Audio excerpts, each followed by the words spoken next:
చేరువచ్చిన మీ అందరికి కూడా మరొకసారి వందనాలు తెలియజేసుకుంటూ ప్రార్థన చేసుకుని వాక్యంలో మనం ముందుకు వెళ్దాం.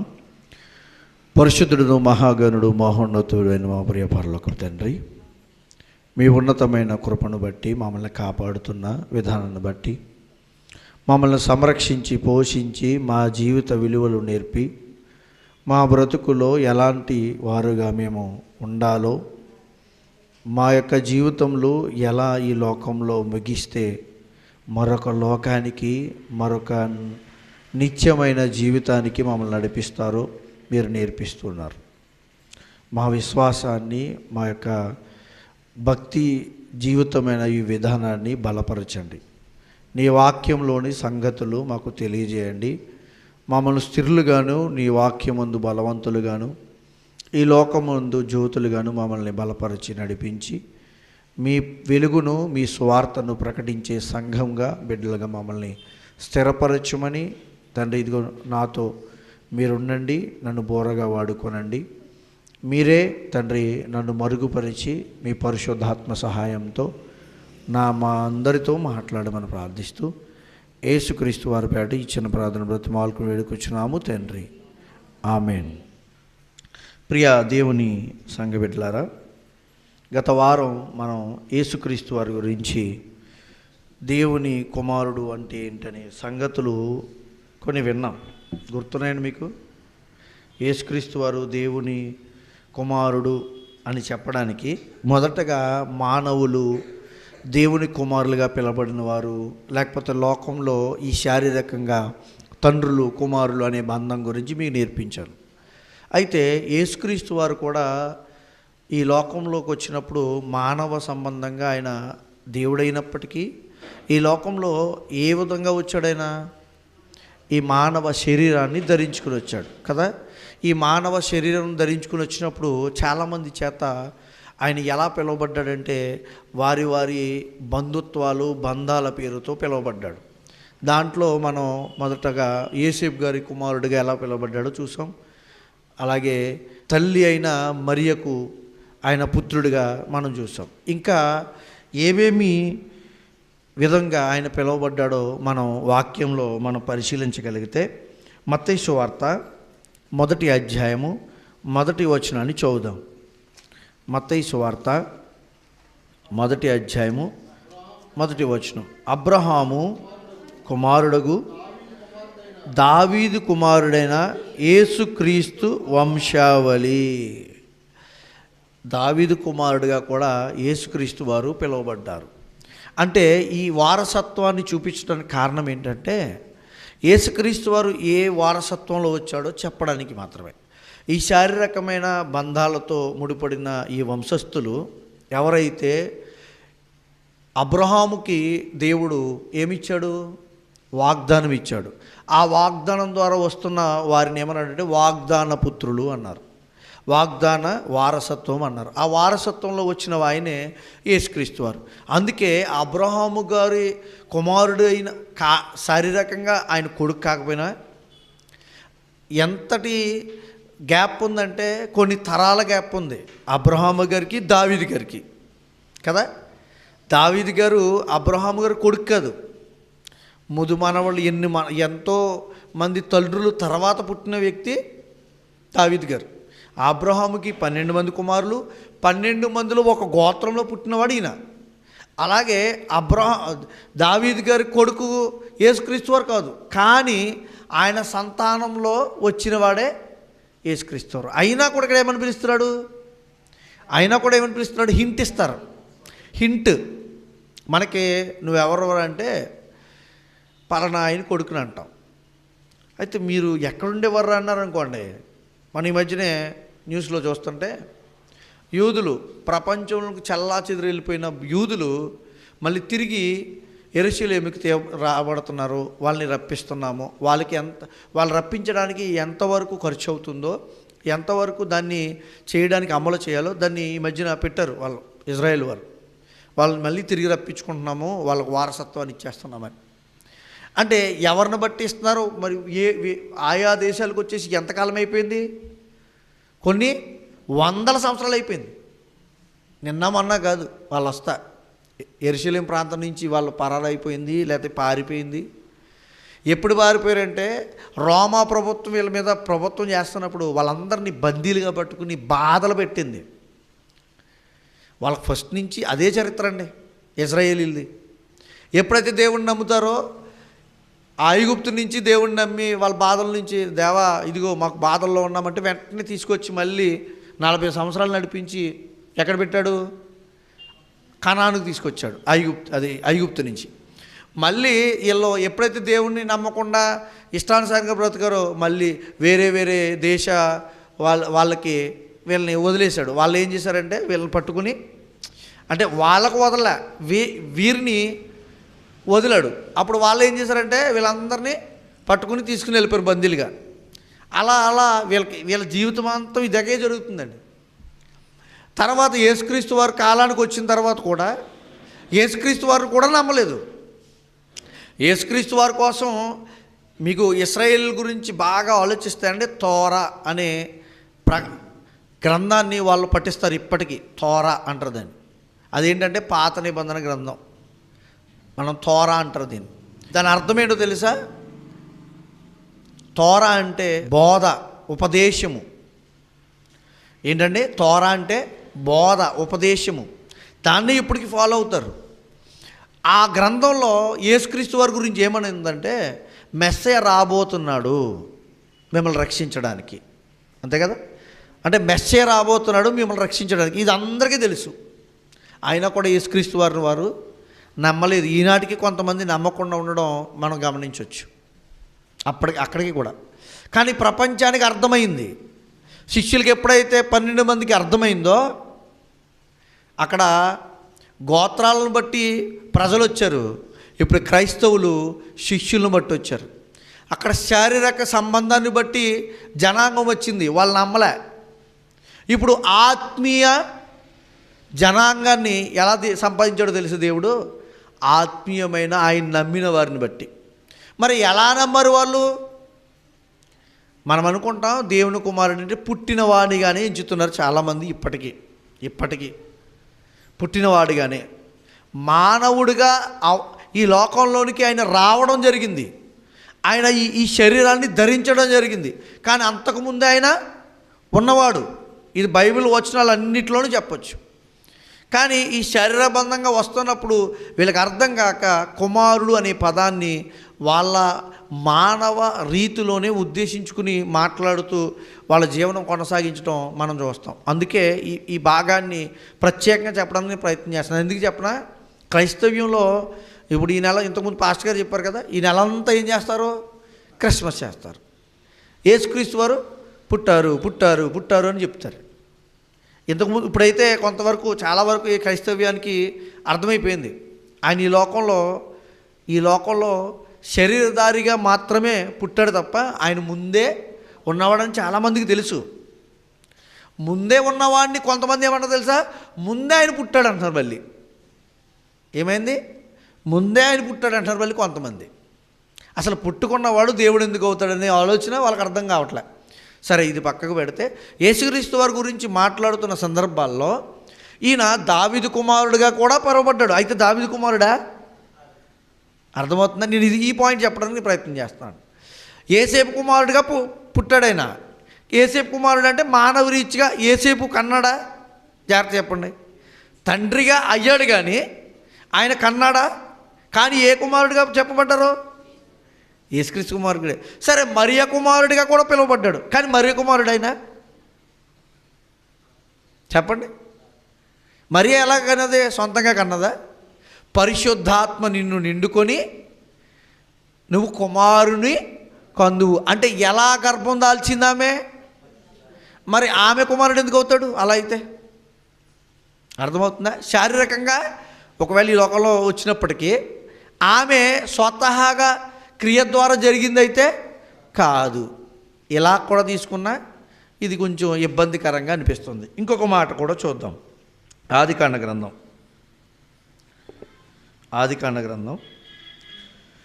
12వ అధ్యాయం 3వ వచనం చూద్దాం. ఈ బంధాన్ని ఎప్పుడు ఇశ్రాయేలుకి నియమించాడో చూస్తే 22వ అధ్యాయం 18 చూడండి. 22వ అధ్యాయం 18వ వచనం. మరియు నీవు నా మాట వినినందున భూలోకములోని జనములన్నీ నీ సంతానం వలన ఆశీర్వదింపబడును.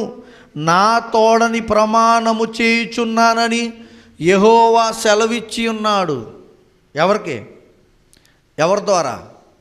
అబ్రహాము ద్వారా. అబ్రహాము ద్వారా ఎవరు ఆశీర్వదింపబడతారు? ఈ లోకంలోని జనములన్నీ అన్నాడా? ఒకసారి గలతీ రాసిన పత్రిక తీయండి, 3వ అధ్యాయము 16వ వచనం. గలతీలకు రాసిన పత్రిక 3వ అధ్యాయము 16వ వచనం. అబ్రహామునకును అతని సంతానమునకును వాగ్దానములు చేయబడును. ఆయన అనేకులను గూర్చి అన్నట్టుగా సంతానములకును అని చెప్పక ఒకని సంతానము గూర్చి అన్నట్టే నీ సంతానమునకును అనెను. ఆ సంతానము ఎవరు అంటే క్రీస్తు అంటున్నాడు. ఎందుకు ఆ సంతానం గురించి మాట్లాడవాలంటే నీ సంతానం వలన లోకంలోని జనములన్నీ ఏం చేయబడతాయి? ఆశీర్వదింపబడతాయి. ఎలా ఆశీర్వదింపబడతాయి? ఆ సంతానం ఎవరు? ఇశ్రాయేల్ సంతానం ఎవరంటే 12 గోత్రాల గురించి మాట్లాడుతున్నాడు అక్కడ. కాదు, యేసుక్రీస్తు వారి గురించి. యేసుక్రీస్తు ద్వారా ఈ లోకం ఎలా అభివృద్ధి చెందుతుంది, యేసుక్రీస్తు ద్వారా ఈ లోకం ఎలా వాగ్దానాన్ని తీసుకుంటుంది, యేసుక్రీస్తు ద్వారా ఈ లోకం ఎలా ఫలిస్తుంది మనం ఆలోచిస్తే. అంటే యేసుక్రీస్తు వారు ఈ లోకానికి ఏమై ఉండాలి? దిక్కై ఉండాలి, అంతే కదా. ఆయన దిక్కు కాబట్టే లోకము ఆశీర్వదింపబడ్డం. అంటే ఈ మరణము లేకపోతే ఈ లోకంలో ఉన్న పాపము వీటన్నిటి నుంచి జయింపు మనిషికి లేదు. దాన్ని ఇవ్వగలిగిన వాడు ఎవరంటే దేవుడు ఒక్కరే. అందుకే ఆయన గూర్చిన ఈ ఉపమానాలు లేకపోతే వాక్య భాగాలు లేకపోతే పాత నిబంధనలో ఉన్న వాగ్దానాలు ప్రవచనాలు ఏం జరిగినాయి అంటే ఆయన గురించి చెప్తున్నాయి. ఆయన దేవుని కుమారుడిగా ఏం చేయబడాలి? పిలవబడాలి. మానవ కుమారుడిగా పిలువబడ్డాడు, తల్లికి కొడుగ్గా పిలువబడ్డాడు. యేసేపు యాకోబు యోదాను వారు వీని సహోదరులు కారా ఏమని అన్నారు? అప్పుడు ఈయన సహోదరుడిగా పిలువబడ్డాడు అన్నదా? ఆ మాట ఉందా? ఇంకా ఇలాంటి వచనాలు చూస్తే ఎన్నెన్ని మాటలు ఎన్నెన్ని భావాలతో ఆయన పిలువబడ్డాడో లోకంలోకి వచ్చి. ఎన్ని పిలువబడినా ఆయనకంటూ ఒక స్థానం ఉంది. ఆ స్థానాన్ని క్రైస్తవ్యం దూరపరుచుకుంది. ఇంకొక మాటగా ఆయన దేవుని కుమారుడిగా కూడా పిలువబడ్డాడు. ఎవరు? మానవులు పిలువబడ్డారండి దేవుని పిల్లలుగా. యేసుక్రీస్తు వారు కూడా పిలువబడ్డారు. ఒకసారి ఒక మాట చూద్దాం. లోక సువార్త అంటే మొదటగానే ఆయన గురించి చెప్పబడింది. లోక సువార్త 1వ అధ్యాయము 26వ వచనం.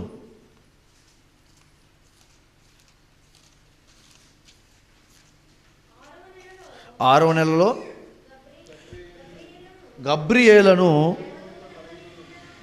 దేవదూత గలిలయలోని నజరేతును దావీదు వంశస్థుడైన యోసేపును ఒకనిని పురుషునికి ప్రదానం చేయబడిన కన్యక యొద్దకు దేవుని చేత పంపబడును. ఆ కన్యక పేరు మరియా. ఆ దూత లోపలికి వచ్చి ఆమెను చూచి దయాప్రాప్తురాలా, నీకు శుభము, ప్రభువు నీకు ఏమని అన్నది ఆవిడే? 31వ వచనం.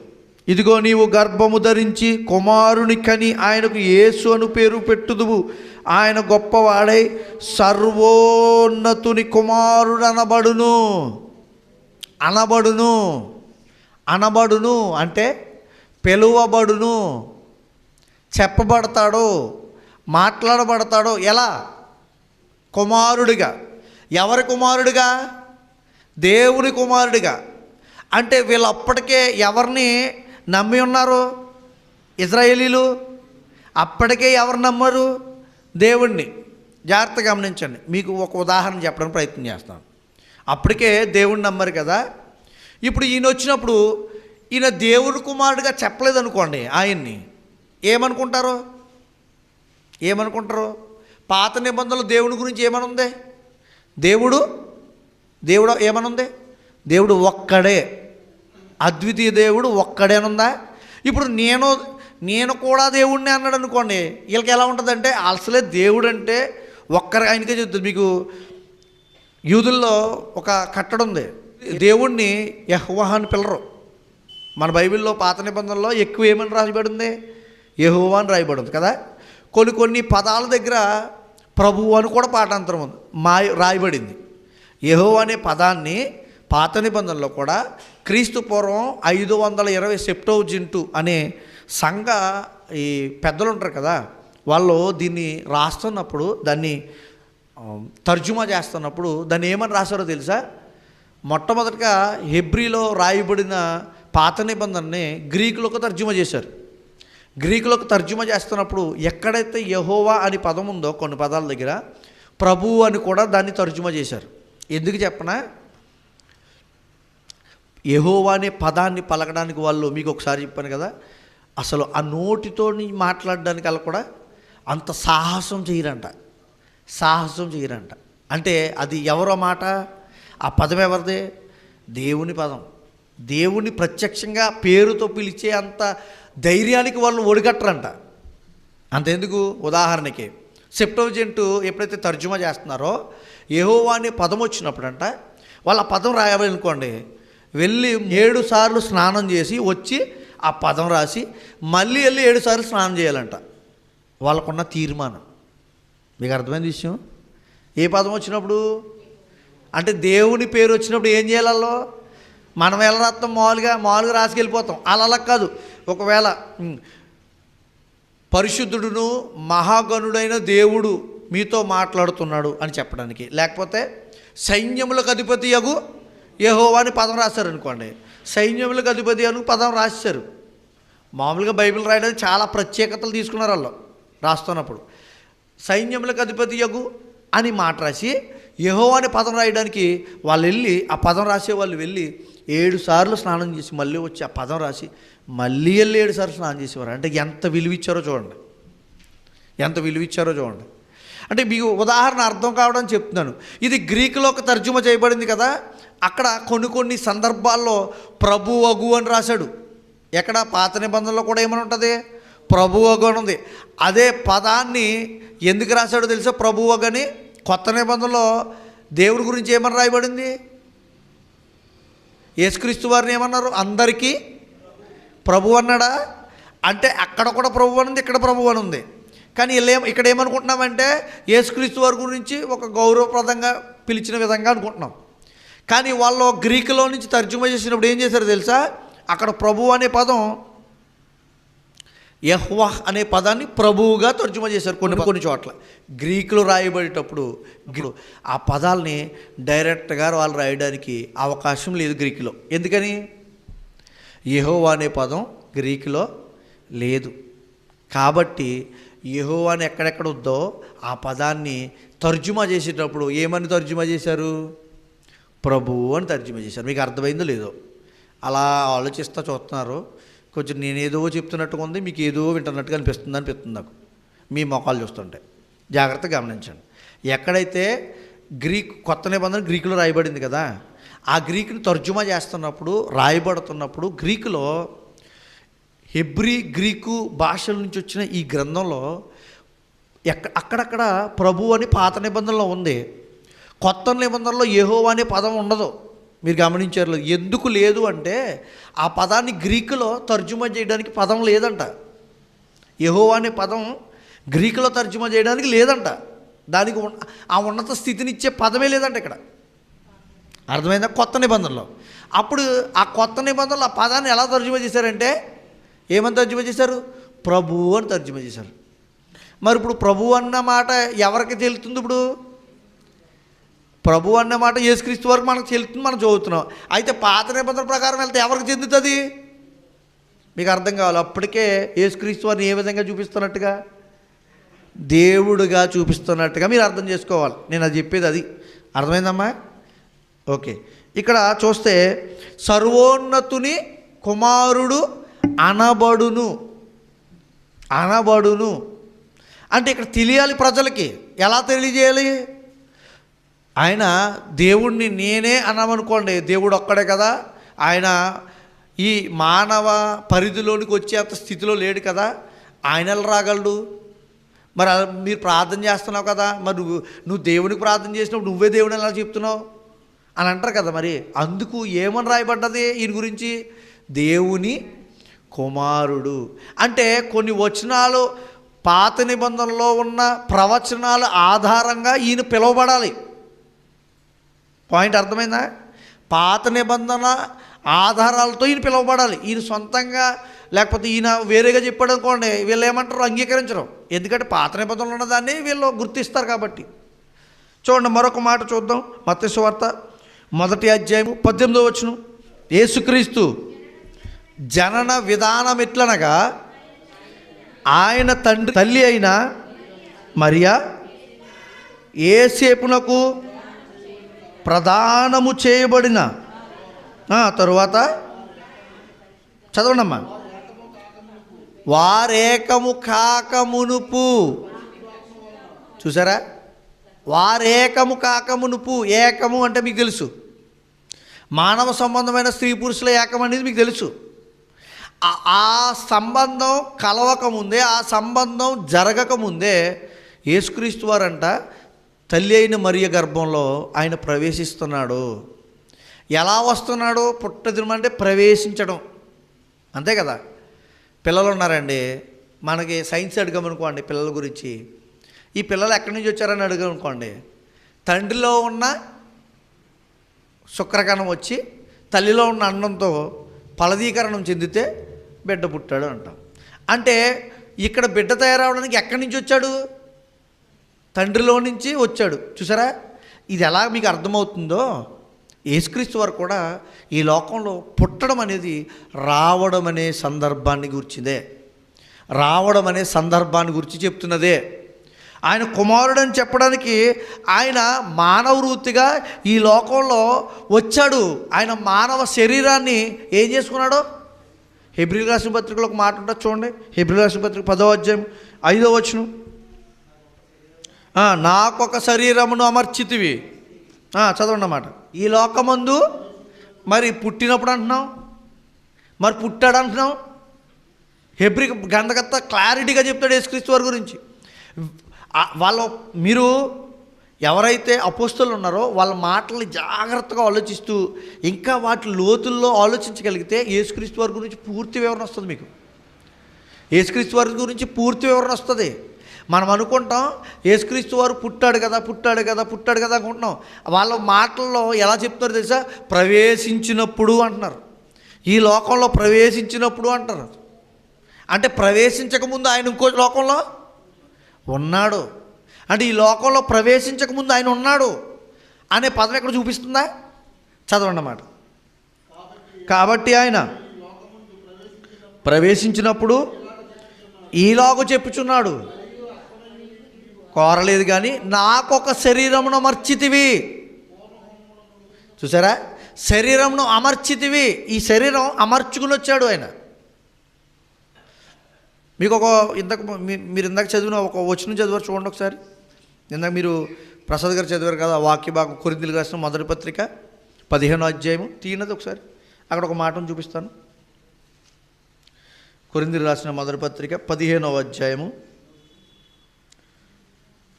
27వ వచనం చూడండి. దేవుడు సమస్తమును క్రీస్తు పాదముల కింద లోపరిచి ఉంచెను, సమస్తమును లోపరచబడి ఉన్నదని చెప్పినప్పుడు ఆయనకు సమస్తమును లోపరచిన వాడు తప్ప సమస్తమును లోపరచి బడి ఉన్నదను సంగతి విశుద్ధమే. లోపరిచిన వాడు తప్ప మిగతాదంతా ఆయనకి ఏమైందంట? విశుద్ధమే. విశుద్ధమే కాదండి, లోపరచబడి ఉన్నది. మీకు అర్థమవుతుందా? ఎవరైతే అప్పగించారో ఆయన లోబడలేదంట. కానీ ఈ సమస్తమంతా చేసింది ఎవరికి లోబడుతుంది? ఎవరైతే సృష్టిస్తున్నాడో ఆయనకి. ఎవరైనా? యేసుక్రీస్తు వారు. అందుకే కింద వచనంలో ఒక మాట చదువు. 28 మరియు సమస్తమును ఆయనకు లోపరచబడినప్పుడు దేవుడు సర్వములో సర్వమగు నిమిత్తము కుమారుడు తనకు సమస్తమును లోపరిచిన దేవునికి, కుమారుడు తనకు సమస్తమును లోపరిచిన దేవునికి తానే లోబడును. అంటే ఇది అధికారం ఎవరికి ఉంది? తానే లోబడునంటే ఎవరికి ఉంది అధికారం? ఇటు అంటే సమానత్వం చూపిస్తుంది ఈ వచనం అని చెప్తున్నాను మీకు. తారతమ్యాలు మనం ఆలోచించిన తారతమ్యాలు ఇక్కడ కనబట్టలే. లోబర్చిన వాడేమో లోబడట్లేదు, కానీ తనకు తానే లోబరచబడిన వాడిగా అవుతున్నాడంట. అంటే ఆయనకి ఏ అధికారం ఉంది? సమానమైన అధికారం ఉండి లోబడని అవసరం లేదు. అయినప్పటికీ ఏం చేస్తున్నాడు? లోబడుతున్నాడు. అది చెప్తున్నాడు ఇక్కడ. చూడండి, యోహాను సువార్త 3వ అధ్యాయం 16వ వచనం చూడండి. యోహాను సువార్త 1వ అధ్యాయం దీని మొదటి అధ్యాయము 1వ వచనంలో యేసుక్రీస్తు వారి గురించి వాక్యంగా చెప్పబడిన సందర్భం మనం చూసాం. అంతేకాదు 14వ వచనంలో చూద్దాం. ఆ వాక్యము శరీరధారి అయి కృపాసత్య సంపూర్ణగా మన మధ్య నివసించెను, తండ్రి వలన కలిగిన అద్వితీయ కుమారుడు. ఇక్కడ ఏమని రాసిపడింది తెలుసా? గ్రీక్లో మోనోజెనిస్ అనే పదం రాసిపడింది. అంత ఎందుకండి, కింద పుట్టినట్లు ఒక మాట ఇచ్చాడు చూడండి. జనదైక కుమారుడు అనడానికి పాఠాంతరం అని రాయబడి చూడండి. జనదైక కుమారుడే అన్నాడు కదా. అనేక ప్రాచీన ప్రతులలో అద్వితీయ, చదవండి, అద్వితీయ కుమారుడు కాదు, అద్వితీయ దేవుడే అన్నాడు. అద్వితీయ దేవుడే అన్నాడు. అంటే ఏకైక దేవుడే అని చెప్తున్నాడు ఇక్కడ. ఎవరి గురించి? క్రీస్తు గురించి. అంటే తండ్రి కుమారుల బంధం గురించి అర్థం కాక, ఆ స్థిరత్వం గురించి మన మానవాళికి ఆ వివేచన అర్థం కాక, తండ్రి కుమారుడు పరిశుద్ధాత్ముడు అంటే తల్లి పిల్లల తండ్రి పిల్లల ఉన్న బంధాన్ని వాళ్ళకి పెట్టుకుంటున్నాం మనం. మనకు అర్థమయ్యడానికి చెప్పాడంటే మానవ భాష పరిధిని. దేవుడు ఎలా అంటాడంటే, ఇప్పుడు నేను ఈయన సమానమని చెప్పడానికి అలా అన్నామనుకోండి, ఏకైక దేవుడు ఎలా అవుతాడు అని అడుగుతారు మీరు. ముగ్గురు ఉన్నప్పుడు ఏకైక దేవుడు ఎలా అడుగుతారని మీరు అడుగుతారు కదా. దేవుడు మానవ బంధాన్ని అర్థం చేస్తూ ఆ విషయాన్ని చెప్తున్నాడు. ఒక్కడై ఉన్న ముగ్గురు వ్యక్తుల బంధమే ఒక్క దేవుడు. దేవుడే ఒక్కగానొక్క దేవుడే. లోకం ఏమనుకుంటుంది, ఒక్క దేవుడు అన్నప్పుడు ముగ్గురు ఎక్కడి నుంచి వచ్చారండి అని అడుగుతారు. ఆ దైవత్వంలో ముగ్గురు వ్యక్తులు బంధము అన్నాడు దాన్ని, దైవత్వము అన్నాడు దాన్ని.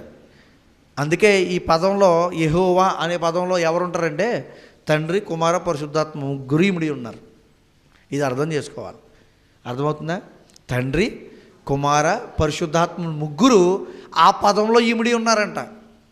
ఎలా అంటే, నేను నా మానవ మెదడుతో మీకు చెప్పాను అనుకోండి, మీకు అర్థం కాదు. దేవుడే అర్థం చేయాలి మీకు. అది ఎలా అన్నారనుకోండి, ముగ్గురు ఎలా వచ్చారండి మరి అని అడిగారు అనుకోండి, అది నేను చెప్పడానికి సరిపోను, దేవుడు చెప్తున్నాడు. ఇప్పుడు మానవ పరిధిని దాటి మనం ఆలోచించడానికి మనం సరిపోం, అంతేనా? సాతాను ఉందండి. సాతాను ఎలా వచ్చాడంటే, కొంతమంది కొన్ని భాష్యాలు చెప్పుకొచ్చారు. అక్కడ పరలోకం నుంచి పడిపోయిందని. పరలోకం అసలు ఎవరు ఉండేది? పరలోకం ఎవరు? దేవుడు ఉండేది. దేవుడు ఉండే దాంట్లో మళ్ళీ గొడవలేంటి? మీకు ఒకసారి చెప్పినట్టున్నాను ఈ పాయింట్. అది రాంగ్. అంటే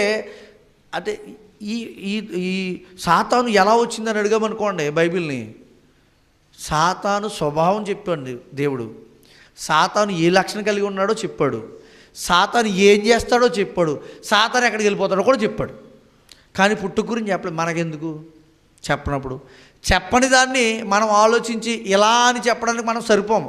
బైబిల్ ఆ అధికారం మనకి ఇవ్వలే, అవునా? అలాగే దేవుని కుమారుడు గురించి కూడా మనం అర్థం చేసుకునేటప్పుడు కుమారుడు కుమారుడు కుమారుడు అని చెప్పబడుతున్నప్పుడు ఎప్పుడు కూడా ఈయన పుట్టిన కొడుకు పరలోకంలో పుట్టిన కొడుకు అని తీసుకోకండి అని చెప్పడానికి నేను ప్రయత్నం చేస్తాను. అందుకే మీకు ఎంతమంది కుమారులుగా పిలువబడ్డాడో కూడా చెప్తున్నాను. ఇంకో మాట కూడా చూద్దామే, ఎలా కుమారుడిగా కూడా చెప్పబడ్డాడో చూడండి. లోకాసు వార్త. దేవునికి ఏదైతే లక్షణాలు ఉన్నాయో ఆ లక్షణాలు ఎవరికి ఉన్నాయో తెలుసా? తండ్రికి అని పిలువబడుతున్న ఆయనకి ఏ లక్షణాలు ఉన్నాయో యేసుక్రీస్తు వారికి కూడా అదే లక్షణాలు ఆపాదింపబడ్డాయి, అదే పరిశుద్ధతలు కనబడ్డాయి. అందుకే ఆయన ఎవరిగా పిలువబడ్డాడు? కుమారుడిగా పిలువబడ్డాడు లక్షణాలను బట్టి. సేమ్ అదే తత్వం కలిగి ఉన్నాడంట. లోకాసు వార్త 1వ అధ్యాయము 35వ వచనం ఇంతకుముందు చదివాం కదా.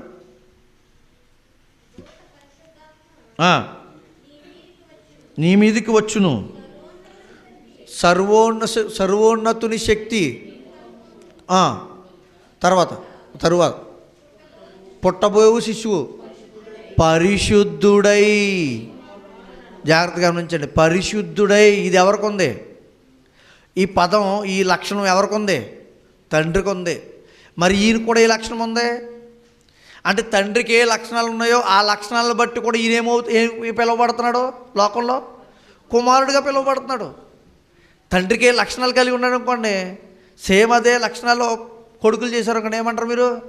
సేమ్ మీ నాన్న చేసినట్టు చేస్తున్నావురా అంటే దేన్ని బట్టి మీరు తండ్రిని గుర్తు చేస్తున్నారు? మీరు అక్కడ లక్షణాలు బట్టి. ఇక్కడ యేసుక్రీస్తు వరకు కూడా సేమ్ ఏమి ఉన్నాయి? తండ్రికి ఉన్న లక్షణాలే ఉన్నాయి. అంటే ఆ లక్షణాల స్థితిలు ఎవరికి ఉంటాయంటే దేవుడికి మాత్రమే ఉంటాయి. మరొక మాట కూడా చూద్దామా? చూడండి, మత్తయి సువార్త. చాలామంది దేవుని కుమారుడిగా విశ్వసించారు ఈయన్ని.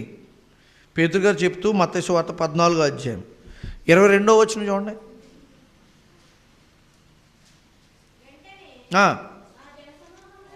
ఆ జనసమూహములను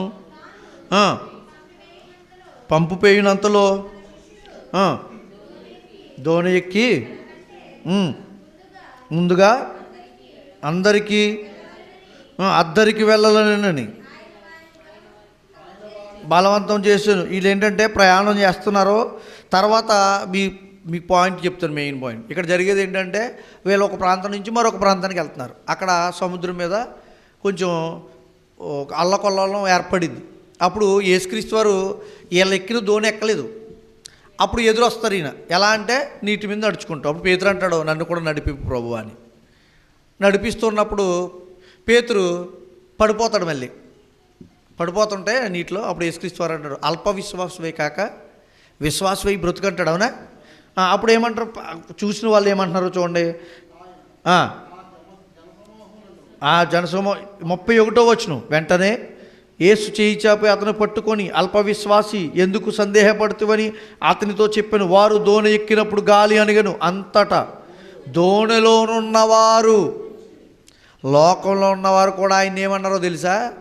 శిష్యులే కాదు, ఆయన కుమారుడిగా పిలిచింది. ఎవరు కూడా పిలిచారు? ఈ వీరితో ఎవరైతే ప్రయాణం చేస్తున్నారో వాళ్ళు కూడా అంటున్నారు ఏమని? చదవండి. నీవు నిజముగా దేవుని కుమారుడు అని చెప్పి ఆయనకు మ్రొక్కిరి. ఎవరో ఇతరులు. అసలు మొక్కడం ఎవరికి మొక్కుతారు? దేవునికే. మ్రొక్కిరి. సరే, ఇంకా ఎవరెవరున్నారు మొక్కిన వారిలో? ఇంకా ఎవరున్నారు? 27వ అధ్యాయము 27వ అధ్యాయం మత్తయి సువార్త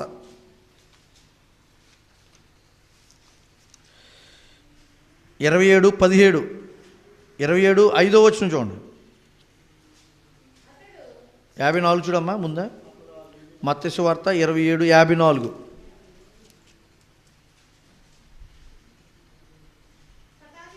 శతాధిపతియు ఆయనతో కూడా యేసును కావలి ఉన్నవారును భూకంపము జరిగిన కార్యములన్నిటిని చూచి మిక్కిలి భయపడి, నిజముగా ఈయన అంటే ఎందుకు ఇలా పిలువబడ్డాడంటే ఆయన రాబోతున్నాడు దేవుని కుమారుడిగా.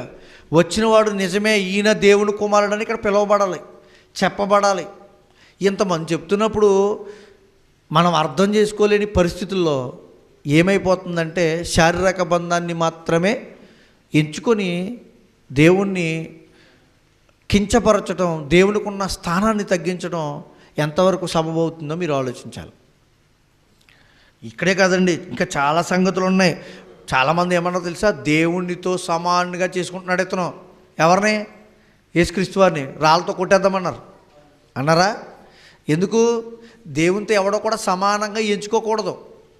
ఎవరో దేవునితో సమానంగా ఎంచుకోకూడదు. ఇది ఎవరిలో ఉన్న పలుకుబడి తెలుసా? యూదుల్లో ఉంది. మనకైతే ప్రతి ఒక్కడు నేను దేవుని అని ఎత్తారు, పట్టించుకోరు. ఇంకా ఆయన దేవుడే, ఈయన దేవుడే, బట్టలు ఉన్నవాడు దేవుడే, తీసుకున్నవాడు దేవుడే. అందరూ దేవుళ్ళే. కానీ ఇక్కడ దేవుని విషయమై వాళ్ళు చాలా జాగ్రత్తలు వహించిన వ్యక్తులు వాళ్ళు.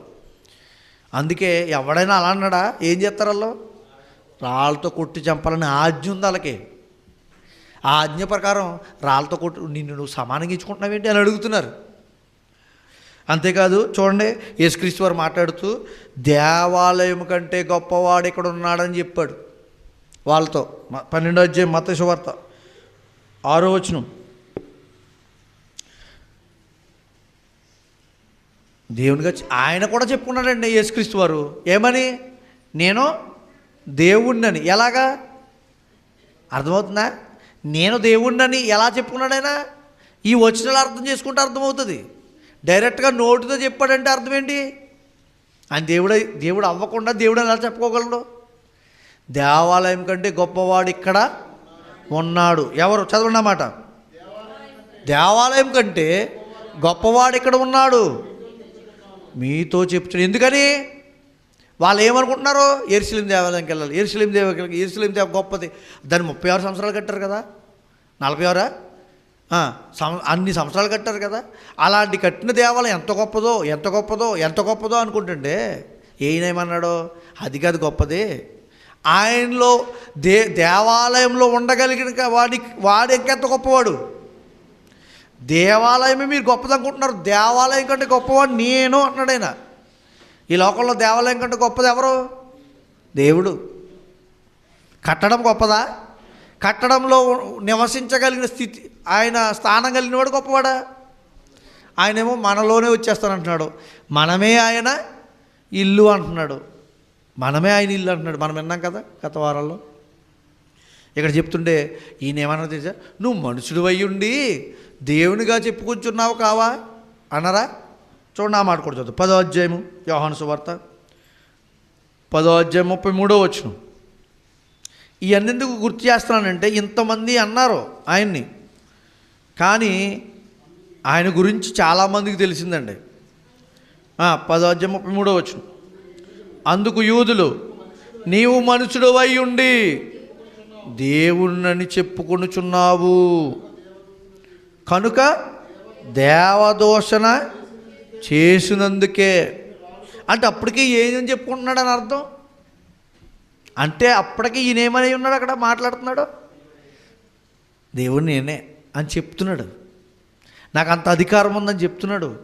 నేను మిమ్మల్ని సృజించానని చెప్తున్నాడు. మీరు నేను చెప్పే మార్గంలో మీరు ప్రవేశించండి అయ్యా అని చెప్తున్నాడు. ఇంట్లా అంటే ఇండైరెక్ట్గా ఏం చెప్తున్నట్టు? నేనే దేవుణ్ణి అని చెప్తున్నాడు. వీళ్ళేమో అందుకే కొట్టడానికి వచ్చారు. మరి ఇంక బైబిల్లో ఎక్కడా లేదండి యేసుక్రీస్తు నేను దేవుణ్ణి అని చెప్పుకున్నది అని అంటారు కదా చాలామంది. బ్రదర్ షఫీ అయి ఉండొచ్చు, ఇంక ఇతర దేవుని మీద బురద జల్లేవాళ్ళు, క్రీస్తు మీద బురద జల్లేవాళ్ళు అయి ఉండొచ్చు. సరే, మీ దేవుడు మీరు నమ్ముతున్నారు కదా యేసుక్రీస్తుని, దేవుడని ఎక్కడ చెప్పుకున్నాడు చూపించండి అంటారు కదా. మరి ఈ వచనంలో ఏమని ఉంది? ఆయన ఏమని అంటున్నాడు? నేనే దేవుడని చెప్పుకున్నాడు కదా, కాబట్టే వాళ్ళని నిందేశారు. లేకపోతే నిందేమేయరు. ఉదాహరణ, అన్యాయంగా ఈయన మీద నేరాలు మోపింది వేరు. ఈయన మీద ఆల్రెడీ కొంతమందిని కుదుర్చుకుని ఈయన మీద అబద్ధ సాక్ష్యాలు పలికారు, అది వేరు. కానీ ఇది అబద్ధ సాక్ష్యంగా కాదు, ఆయన చెప్పిందే వీళ్ళు చెప్తున్నారు. మళ్ళీ ఇలా చెప్పుకుంటున్నావేంటి నువ్వు? ఇలా చెప్పుకోవడానికి మీకు అధికారం లేదు కదా అని చెప్తున్నప్పుడు ఆయన అంటున్నాడు, నేను ఆయన పంపిన వాణిని నమ్మితే నాయందు విశ్వసించువాడు ఆయన యందును, నేను ఆయన యందును, ఆయన నా యందును ఉన్నామని మీరు తెలుసుకోవాలంటున్నాడు. అంటే ఎవరై ఉన్నారు? దేవుడు ఒక్కడై ఉన్న దేవునిలో ఎవరున్నారంటే ఈయన ఉన్నాడు, యేసుక్రీస్తు వారు. అదే చెప్తున్నాడు ఇక్కడ. అంటే యేసుక్రీస్తు వారి గురించి మనం ఆలోచిస్తే మానవుడిగా వచ్చినప్పుడు కూడా ఆయన ఆ బంధాన్ని, ఆ ఉన్న స్థితిని, దేవత్వాన్ని ఏమాత్రము కించపరిచే విధంగా ఆయన లేడు. లోకంలోకి వచ్చిన ఈ శరీర రకాన్ని బట్టి, శరీరాన్ని బట్టి ఆయన పుట్టినప్పటికీ ఆయనలో ఉన్న దైవత్వం ఏమాత్రము విడిచిపోలేదు. ఆయన దేవుడిగా వచ్చాడు, ఆయన దేవుడిగానే బ్రతికాడు. ఈ లోకంలో కళంకాన్ని ఏమాత్రం అంటించుకోలేదు. అందుకే కదా ఆయన మానవ రీతిగా పుట్టినప్పటికీ మనుషులకు ఉండే అన్ని లక్షణాలు ఆయనకు ఉన్నాయి, కానీ ఏమాత్రం ఆయన ఏం చేయలేదు, పాపాన్ని అంటించుకోలేదు. ఏమాత్రం తావు లేకుండా బ్రతికాడైనా. ఆ పరిశుద్ధతను బట్టి అయినా మనకు అర్థం కావాలి కదా. పరిశుద్ధుడిగా ఆయన వచ్చాడు, పరిశుద్ధిగానే ఉండి మన కోసం ఆయన చనిపోయాడు. మీరు అర్థం చేసుకోవడానికి ప్రయత్నం చేయండి. యేసుక్రీస్తు వారు పిలువబడ్డాడు ఎలా అంటే దేవుని కుమారుడిగా. అయితే ఈయనెవరో? దేవుడే. స్వయంగా ఆయనే ఈ లోకంలోనికి వచ్చి మన మానవాళి కోసం చనిపోయి తిరిగి లేచి దైవత్వములో ఉన్న ముగ్గురిలో ఒక్కడైనప్పటికీ ఆయనకున్న స్థానాన్ని విడిచిపెట్టి వచ్చి మన కోసం రిక్తునిగా బ్రతికి మరణించి తిరిగి లేచి మళ్ళీ ఆయనకున్న స్థానంలోనికి ఆయన వెళ్ళిపోయాడు. ఇది చెప్తుంది బైబిల్. తోమా ప్రభువా నా దేవా అన్నాడు. చూడండి, చాలా మీకు భాషాంతరాలు ఉన్నాయని చెప్పాను కదా. ఈ బైబిల్ని తర్జుమా చేసిన తర్జుమాలు చాలా ఉన్నాయని చెప్పాను కదా. దాంట్లో ఏమన్నాడు తెలుసా? నా ప్రభువా నా దేవా అన్నాడు కదా, నా దేవుడవు అని రాశాడు. నా ప్రభువా నా దేవుడు, నా దేవా అంటే నా దేవుడా అని పిలుస్తున్నాడంట. అంటే ఆయన ఎవరో?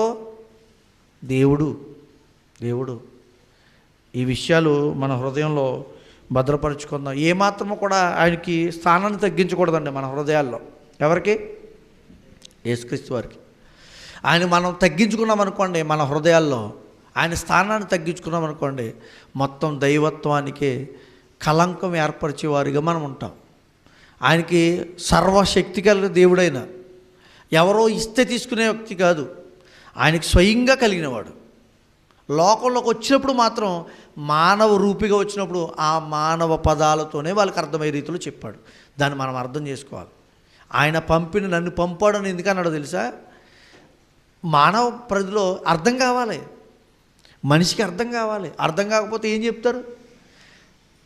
అర్థమవుతుందా? ఇప్పుడు మనం కూడా కొన్ని మాటలు చెప్తున్నప్పుడు గ్రీకు, రోమా ఈ చెప్తున్నా ఏంటండి బాబు అని అనిపిస్తుంటుంది. మీకు అర్థం కాదు. అక్కడ పదం రాయబడింది, ఆ పదం తర్జుమా చేసేటప్పుడు ఈ పదాన్ని తర్జుమా చేసేటప్పుడు మీకు అర్థమవుద్ది. అక్కడ అదే పదం ఉంది, కానీ రాసేటప్పుడు ఏం రాశారు? మళ్ళీ ఆ పదానికి సరైన పదం ఇక్కడ లేక ప్రభు అని పాఠాంతరం చేశారయ్యా అని చెప్తున్నారు. ఇప్పుడు మీకు అర్థమైంది, ఈ పదం ఆల్రెడీ అక్కడ ఏమై ఉండొచ్చు అని మీకు అర్థమైంది కదా. అలా అర్థం చెప్పేవారుగా ఉన్నాడు ఆయన, అలా మాట్లాడాడు. ఇది మనం తెలుసుకోవాలి. అయితే యేసుక్రీస్తు వారు ఎవరు అని మనం నమ్మాలంటే దేవుడిగానే ఆయన నమ్మాలి. దేవుని కుమారుడిగా కూడా నమ్మమని చెప్పాడు. అర్థమవుతుందా? లోకంలోకి వచ్చినప్పుడు ఇప్పుడు ఎవరు పడితే అలా ఎమ్మెల్యేలు, ఎంపీలు రావడానికి అవకాశం లేదు ప్రతి ప్రాంతానికి. మనం ఎవరింటికి పడితే అలా పడితే అలా వెళ్ళిపోతాం కదా. కొంచెం ఉన్నతమైన వ్యక్తులు రావడానికి ఎలా రావాలలో బోల్డ్ అంత ఉంటుంది ప్రణాళిక. సెక్యూరిటీ అంటున్నారా? చిన్నది కాదు. ముందు ఏ రోజున వస్తారో, ఏ రోజున రావాలో, ఎలా వెళ్ళాలో ప్రణాళిక ఉంటుంది వాళ్ళకి. దేవుడికి వీళ్ళకే ఎంత ఉంటుంది, దేవుడికి ఇంకెంత ఉంటుందండి. అందుకే దేవుని కుమారుడిగా పిలువబడ్డాడు ఆయన. అర్థమవుతుందా? ఈ మాటలో మన వెనుకల్లో దేవుడు మనల్ని ఇంకా అభివృద్ధిపరిచి, ఇంకా తెలియజేసి, దేవుడు మనల్ని స్థిరపరిచి, ఆయనకున్న స్థితిని, ఆయనకున్న గొప్పతనాన్ని మన హృదయాలకు అందించి మనం ఆ విధంగా ఆయన్ని స్తుతించేలాగున మనల్ని బలపరిచి నడిపించునుగాక. ఆమేన్. ప్రార్థన చేసుకుని ముగించుకుందాం. తర్వాత బలారాధన కార్యక్రమాన్ని జరిగించుకుందాం. పరిశుద్ధుడైన ప్రేమగల తండ్రి, ఎన్నో విలువైన సంగతులు మా మానవ మెదడు ఆలోచించలేని విషయాలు మీరు మాతో మాట్లాడుతున్నప్పుడు మేము వాటిని అర్థం చేసుకోవాలంటే మీ పరిశుద్ధాత్మ సహాయం తప్ప మాకు ఏది లేదు నాయన. మానవ మెదడుతో మేము ఆలోచిస్తే మొత్తం మాకున్న ఆలోచనలే మారిపోతాయి. కానీ మీ పరిశుద్ధాత్మ సహాయాన్ని ఇచ్చి ప్రతి సంగతిని మా హృదయాల్లో భద్రపరిచి ఆలోచింపచేసి మిమ్మల్ని మహింపరిచే విధంగా మమ్మల్ని బలపరిచి నడిపించమని ప్రార్థిస్తూ, విన్న ఈ మాటలు ఏమాత్రం దృష్టి తెప్పుకోకుండా హృదయాల్లో భద్రపరిచి బలపరిచి మీరే ఘనత, మహిమ, ప్రభావాలు పొందుకోమని ప్రార్థిస్తూ సమస్తము మీ పాదపద్మంగా ఆరోపించుకుంటూ యేసుక్రీస్తు వారు పెట్టించిన ప్రార్థన ప్రతి మార్కు వేడుకొచ్చున్నాం మా ప్రియ పరలోకపు తండ్రి. ఆమేన్. వందనాలండి.